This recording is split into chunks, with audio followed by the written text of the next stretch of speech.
Ctv3 News. National Gender Equality Index launched in Belize. Orange Walk as a fair trade town. What does it mean for small and medium-sized entrepreneurs? And today is known as Orange Day. Petal takes action to end gender-based violence. These are some of the stories we have for you tonight in our newscast for Thursday, May 25th, 2023.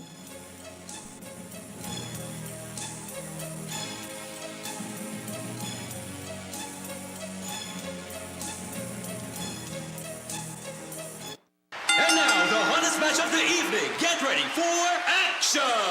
Here they come. Amazing! They're unstoppable, unbeatable. They have them on the ropes. The heat rises to the top. 1, 2, and 3. They're on fire! Chiladas! Fire up the taste of Belize with the new Chiladas crunchy tortilla taco chips in its hot chili flavor. Fiery habanero brings the heat. They're on fire! Chiladas! From Snackers, done right.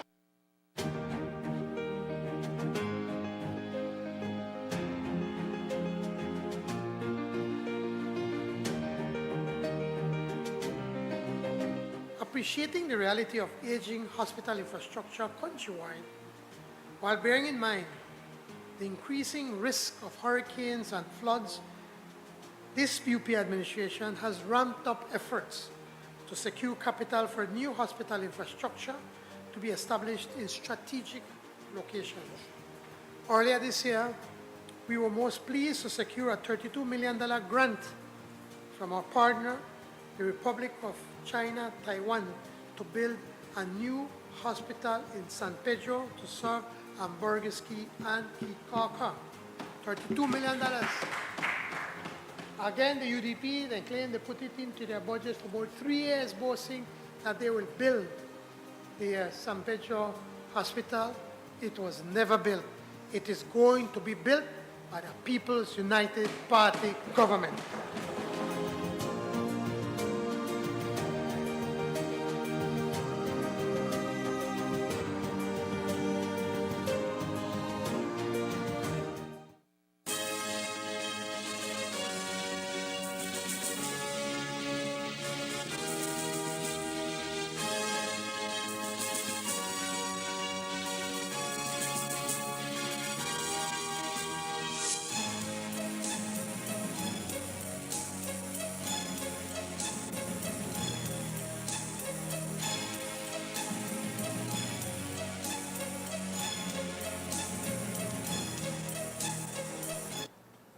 Good evening with your news, also simulcast on Fiesta FM 106.7. I am Joanna Rodriguez.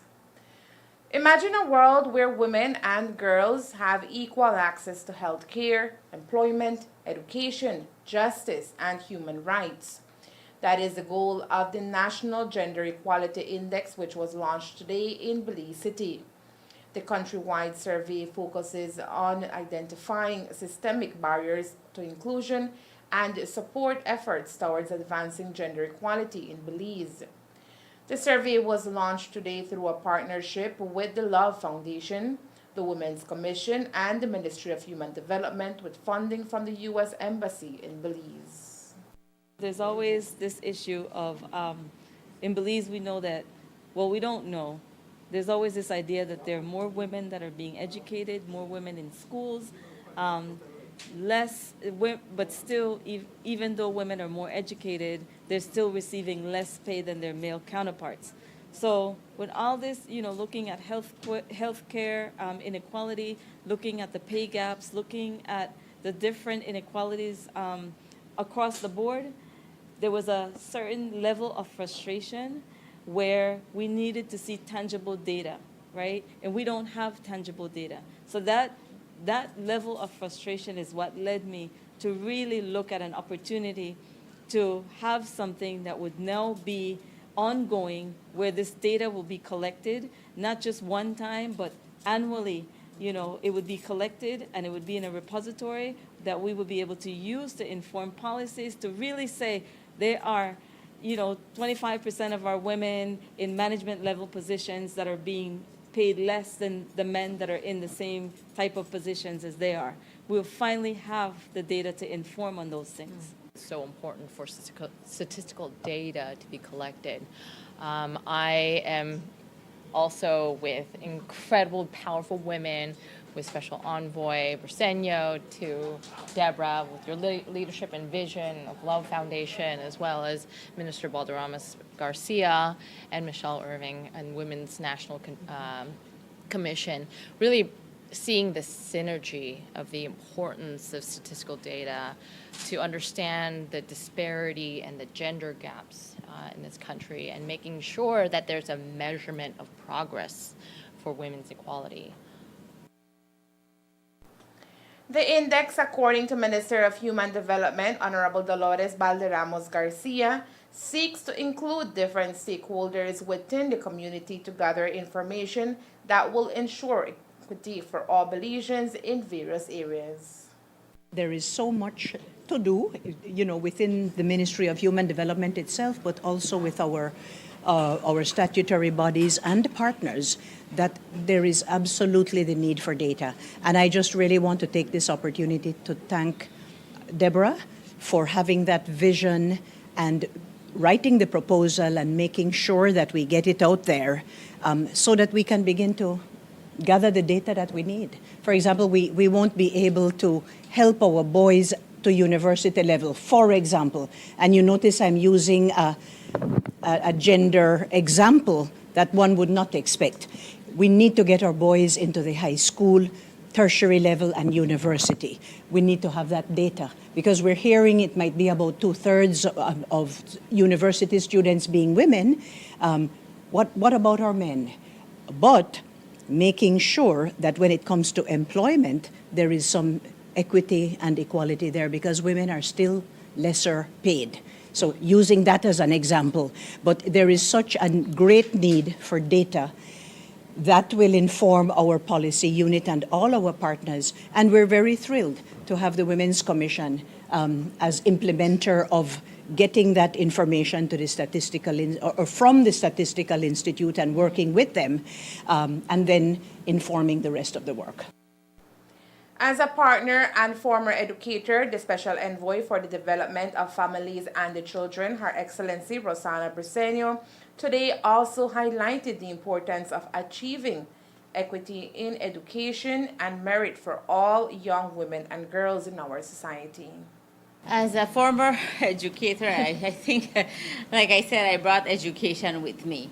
And I think education is important, because when we're looking at the disparities of boys versus girls in getting an education, it alarms me to the point, because I have a granddaughter. Ambassador spoke about her daughter.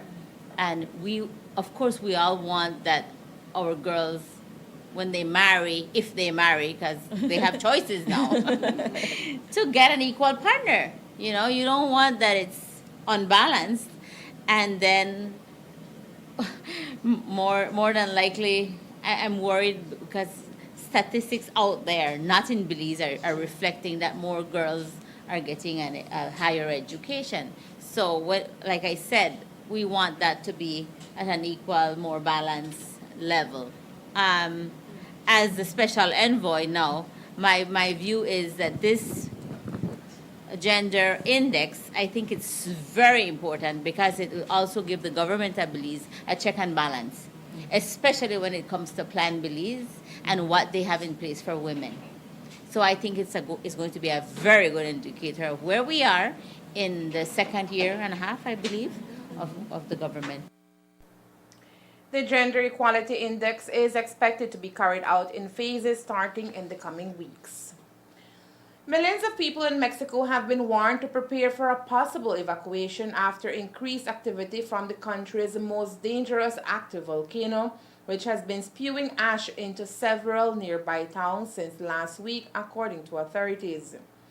Ash from Popocatépetl volcano, which is in the central part of the country, has delayed flights in Mexico City and led authorities to close schools in dozens of municipalities.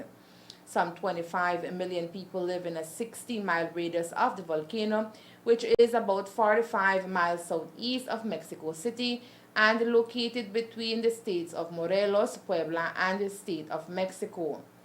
On Sunday, the National Civil Protection Coordination, CNPC, increased its volcanic threat level to yellow phase 3, which calls on some 3 million people who live in towns and villages adjacent to the volcano to stay alert and prepare for a possible evacuation.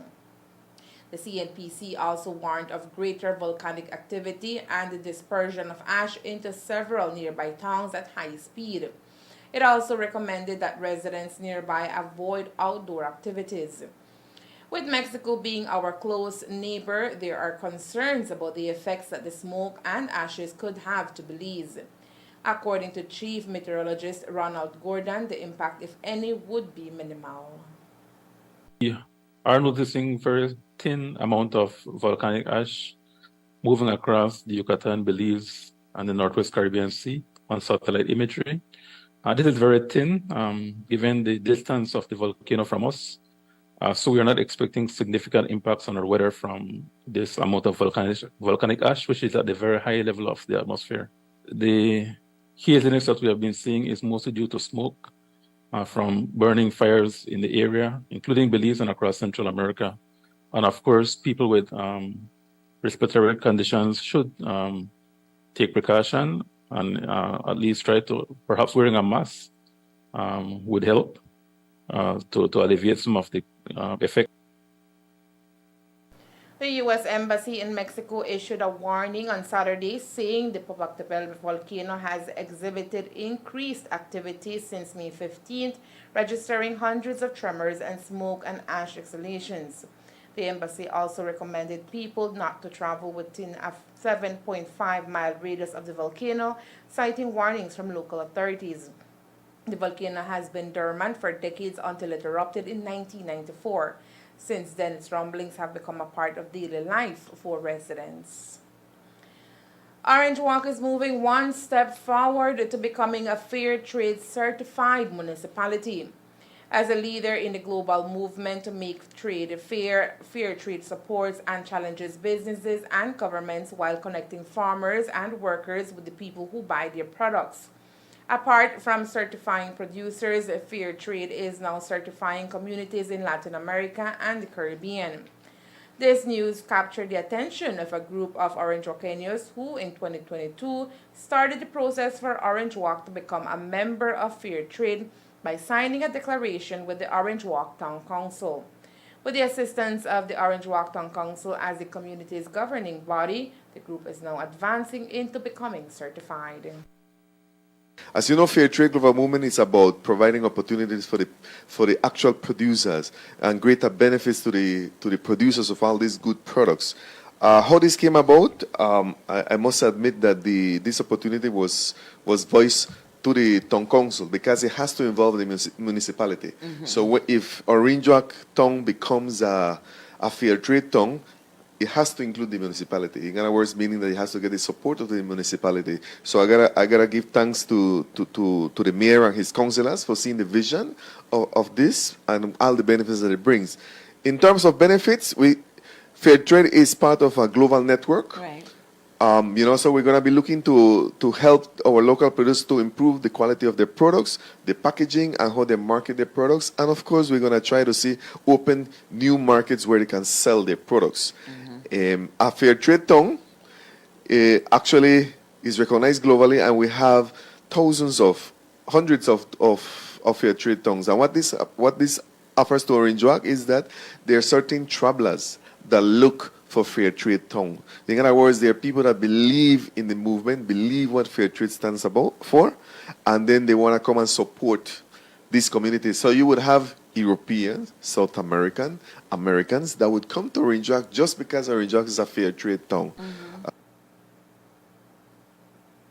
Part of the process of becoming recognized as a Fair Trade town is to hold market days for micro and small entrepreneurs. The plan is to hold the first market day on July 1st.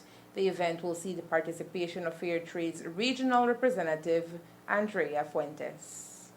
in this market is whereby we're going to invite all the micro and small entrepreneurs that have wonderful products, your coconut oil, your honey, your recado, your pepper sauce, whatever the product is, we want you to come and showcase it and sell this product. So you're going to have visitors from all over the country and at some point in the future from all over the world coming to Orinjoa just to support a fair trade town. All right. Now, this has nothing to do with fair trade premiums because that's the first question that pops up.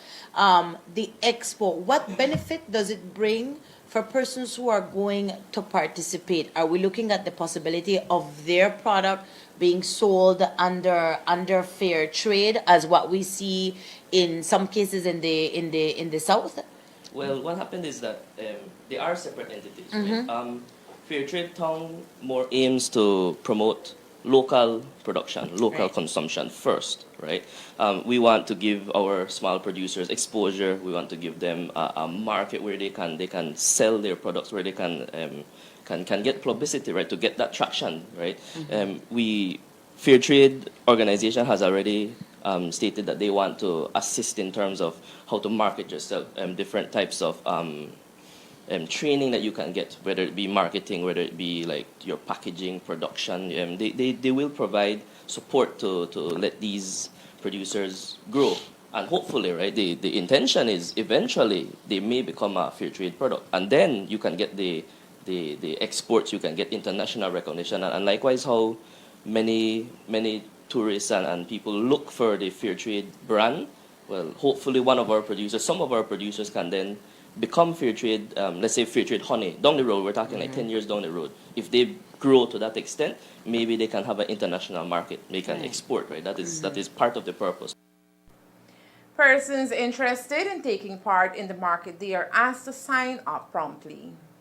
It's not only about showcasing the locally made products, but it's also we know that we're going to have a lot of out-district persons that are going to come in, so we're going to be showcasing a lot of our culture. So we're going to have cultural presentations in between to provide that entertainment. And in terms of food, we're looking at promoting our local Maya Mestizo cuisine. So most of the food that's going to be available is going to be local Maya Mestizo cuisine. So from relleno to tamales to cochinita pibil, all of these traditional dishes. We want what we want to do also is that we want to tell people to learn how to make these dishes. Okay. All right. But where do you register to take part? Do you go to the council, Facebook page? We have a Facebook page. We have an email. There's my number available, so people can reach out to us. We have a form, a digital form that we want, but I think we're going to make available the print version too for people that are not that computer savvy. And I think the town council is a safe place where they're going to be able to pick up the registration form. No. So you can reach out to fairtradeorangerock@gmail.com or 621-4999 for any information. The plan is to hold a market day every 4 months. Coming up next, the Petal raises awareness and takes action to end gender-based violence. Stay tuned. If you're lucky, no matter what life hands you, you can always count on your closest friends to be there. Oh, thank you. My purse was exhausted. We are all blissfully unaware when our lives are about to change. Life is full of surprises. I'm ready to lose my virginity. Excuse me? I got the list. What list? There's a whole brouhaha at school about this MILF list. For real? Our lunchtime fodder is not usually this lowbrow, I swear. Really? Who have you been eating with? It's a big step up for Che and me. I've been having exit out of grief sex. It's just sex. Through all the chance that you've been out there, men have feelings too. Life's too short not to try something new. And just like that, I realized some things are better left in the past. But maybe not everything.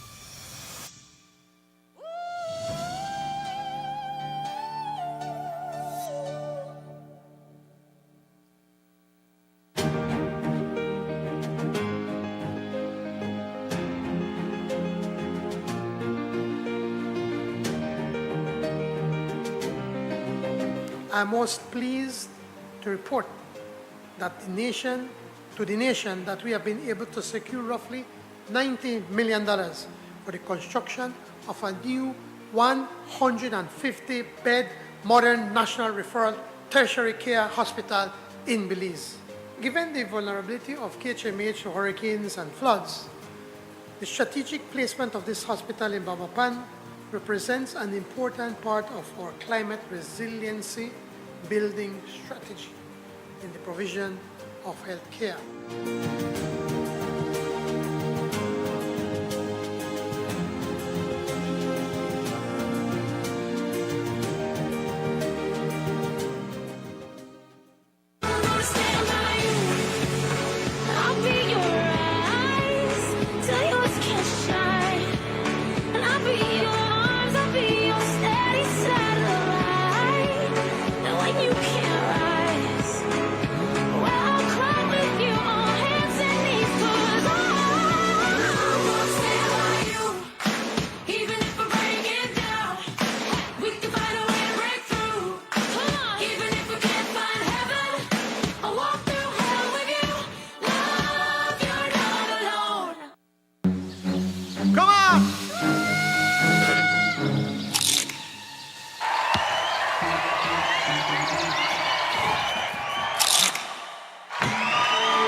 When hungry or craving, when laughter or tears, enjoy the best snacking or flavors are here. Asadas, bocadas, chiladas, doradas, delicious for snacking, done right and done here.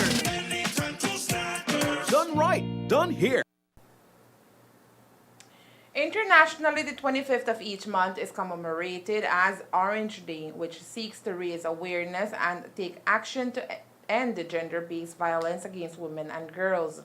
In keeping with this mandate, today members of PETAL, which stands for Promoting Empowerment Through Awareness for Lesbian and Bisexual Women, carried out an information session at the Central Park about gender-based violence and what we can do as a society to help. Today we decided to come up north and be able to do our regular education campaign that we do where it concerns gender-based violence. We believe that in order for us to do our part, we have to come out into the community to educate persons where it concerns gender-based violence. You know, there is a lot of violence that gets perpetuated against our women and girls, and for the most part, a lot of people, when they think about violence, they just think about something domestic.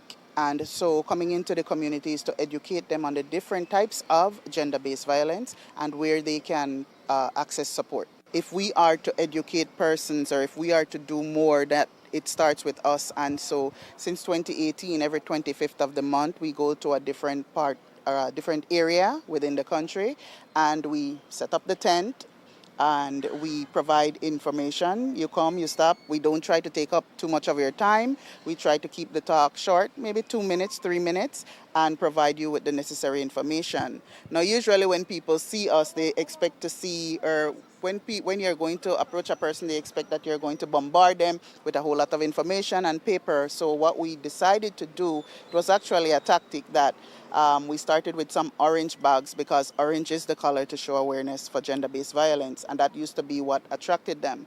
And so now we've started to, when they see the table and they see stuff on it, they think we're selling something, and so that pulls them and they come across to ask about that, and then it provides me with the opportunity to speak to them. After I've provided them with the information, they get a chance to answer a question, and if they get it correctly, they pick anything that we have here on the table. For real change to be achieved in our community as it relates to violence against our women and girls, President of PETAL, Cherise Talbert, says we must first stand up as individuals, friends, and family members to be the change. One of the things that we want for persons within the community to become more hands-on with is that we as a country are waiting, and as a people are waiting for somebody to take up doing something. And it is within ourselves for us to do something. So it's very important that we recognize that that it starts with us, as well as providing persons with information as to where they can access support. I know that it can become very frustrating whenever you want to know, where do I go to do this? How can I get support with that? And you go to an area, you go to a particular department, and they tell you, it was not here that you were supposed to go. You may have gone over there. Why they never tell you? Why they send you here? And that becomes very frustrating to a person. So providing them with the necessary support of what we have in place, that it makes it a bit easier for them with accessing what support is available. What we as a people need to do is to stop recording everything to post on social media. If you see something happening within our area, because most of what happens right within our communities, is to put down that phone and actually do something to help, as opposed to recording it to be the first to post it or to share it. So the doing something is not just to post it because you took the time to post something when you could have intervened, depending on the situation, to provide some type of assistance. So it's for us to do more, and the more is to not get as lazy as we've become and as not as human as we are supposed to be towards each other, to be able to lend a hand to assist. Anyone wishing to also actively engage in advocating against gender-based violence and other societal injustices can simply do so by speaking out, according to Talbert. I want to say that we are an LB organization, and it is very important for us to educate the community where it concerns many issues that impact us, not just women, but primarily women, and for us, especially lesbian and bisexual women. But it is very important for us as a community to know that as a people, that if we want to do more, that it starts with us. And it's high time that we really pay attention to that in terms of what it is that we can do to do more, to make this earth that we are on, this country that we are in, more inhabitable for ourselves. 835 heads of cattle will be exported to Socarne Company in Mexico this week. According to the Ministry of Agriculture, Food Security and Enterprise, this week's exports amount to approximately 501,000 pounds of live cattle, valued at $1,127,250. From Tuesday to Friday, a total of 11 truckloads or approximately 835 head of cattle will be exported, with 6 truckloads already being exported, with 225 livestock exported on Tuesday and 229 on Wednesday. Up to last month, Belize had exported approximately 11,000 heads of cattle, valued at over $14.5 million to both countries, according to statistics from the Ministry of Agriculture, Food Security and Enterprise. In a sweeping display of unity, numerous diplomatic allies and like-minded nations, including Belize, have championed the cause for Taiwan's integration into the 76th World Health Assembly, WHA, as confirmed by Taiwan's Ministry of Foreign Affairs. This year's WHA, which kick-started on Monday, May 22nd, and is scheduled to conclude on May 30th, observed an exceptional rise in advocacy for Taiwan on Tuesday, May 23rd. A band of 9 countries, namely Guatemala, Belize, Nauru, Eswatini, Paraguay, the Marshall Islands, Haiti, St. Vincent, the Grenadines, and St. Lucia, fervently expressed their support for Taiwan. This group of countries propelled the demand for Taiwan's inclusion in the World Health Organization, WHO, and WHA, citing Taiwan's ability to fortify global health security, particularly showcased through their successful handling of the COVID-19 pandemic. Adding to this call for inclusion, influential nations such as Japan, the UK, Australia, Lithuania, Luxembourg, Germany, New Zealand, and Czech Republic, France, Canada, the US, and Estonia also endorsed Taiwan. They stressed the pressing need for inclusivity, diplomatization, and committed participation from all associated entities in worldwide health discussions. In response to this tide of international endorsement, MOFA expressed its gratitude.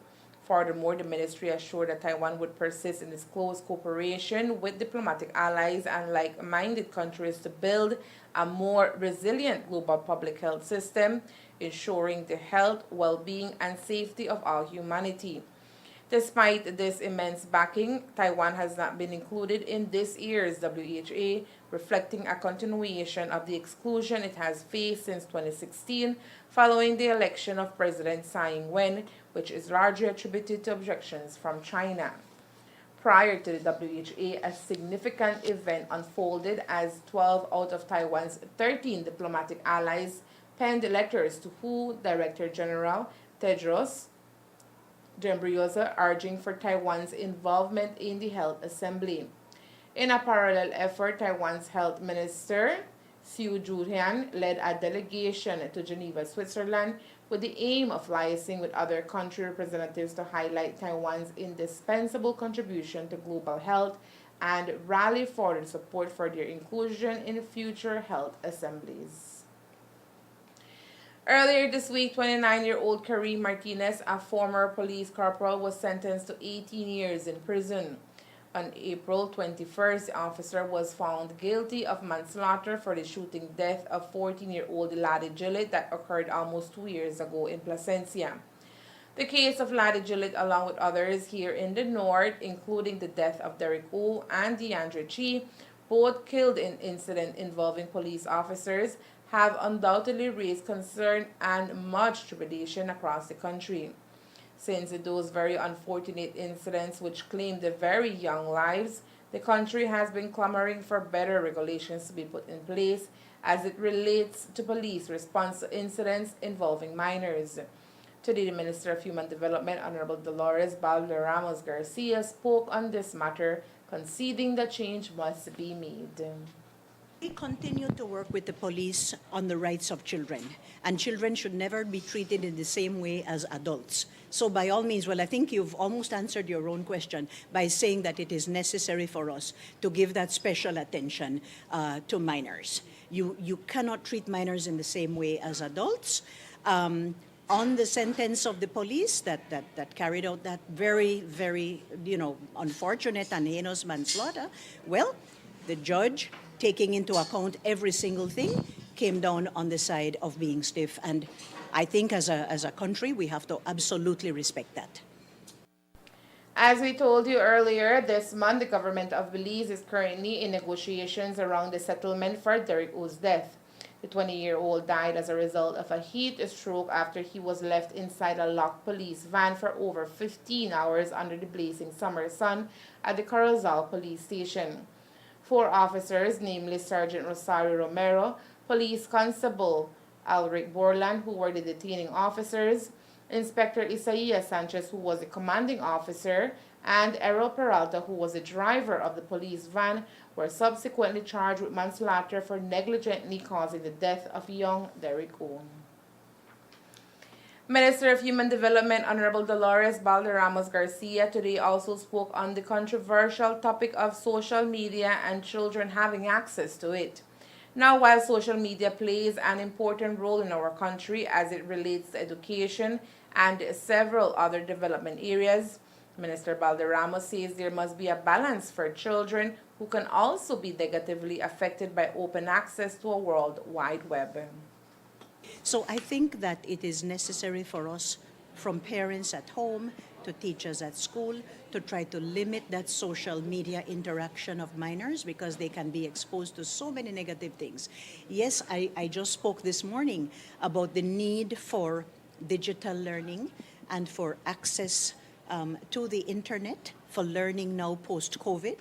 So that is so very important. But it is so important also for us to have the kind of supervision of our children and not encourage them to go down the road of the negative aspects of the social media.